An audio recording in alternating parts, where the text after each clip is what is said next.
Kamalapur rail station এলাকা। এটি যেন ভবঘুরে আর ভাসমান মানুষদের আশ্রয়স্থল। রাত যত গভীর হয় সম্বলহীন মানুষদের সংখ্যাও তত বাড়তে থাকে। একটু ঘুমানোর জন্য নোংরা ছেঁড়া কাপড়ই তাদের শেষ ভরসা।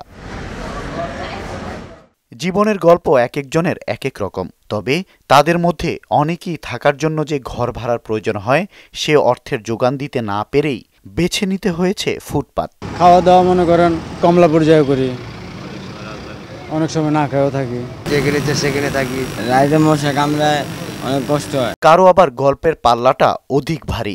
সংসারের বোঝা টানতে নিজের জীবনটা তুচ্ছ করে এই করোনার মধ্যেও ছুটে আসতে হয় রাজধানীতে।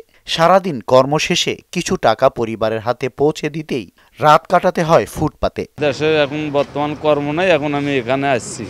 কয়েকদিন গাড়ি চালার পর আবার দেশে চলে যাব। দিন বেলা কর্ম করে, রাত্রে বেলা জেনে রাইতে নই গাই আমার কেউ খাওয়ান দেয় না। বাঙ্গারি জোগাইতে গেল মানুষ বড় হয়েছি, বাঙ্গারি জোগাইতে হলে দাম পাই না। বয়সের ভারে এখন আর কোনো কাজ করতে পারেন না মিজান মিয়া। ভোলা থেকে ব্যস্ত নগরীতে এসেছেন চিকিৎসা করাতে।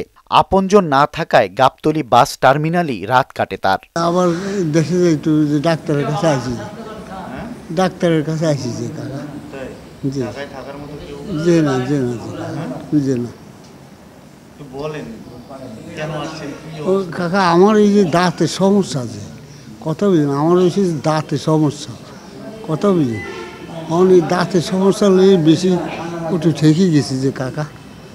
যাও কাকা আপনাগুলো সুখে রাখুন রব্বুল আলামিন। হ্যাঁ কাকা আপনাগুলো দোয়া করি রব্বুল আলামিন, আর আপনাগুলো শান্তিতে রাখুন যে কাকা।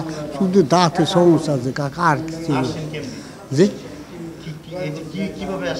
কাকা এই লঞ্চে আইসি যে।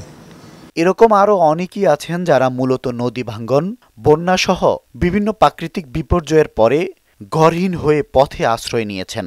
দেশের ধনাঢ্য ব্যক্তিরা পাশে দাঁড়ালে হয়তো তাদের জীবনটা স্রোতের বিপরীতে চলত না।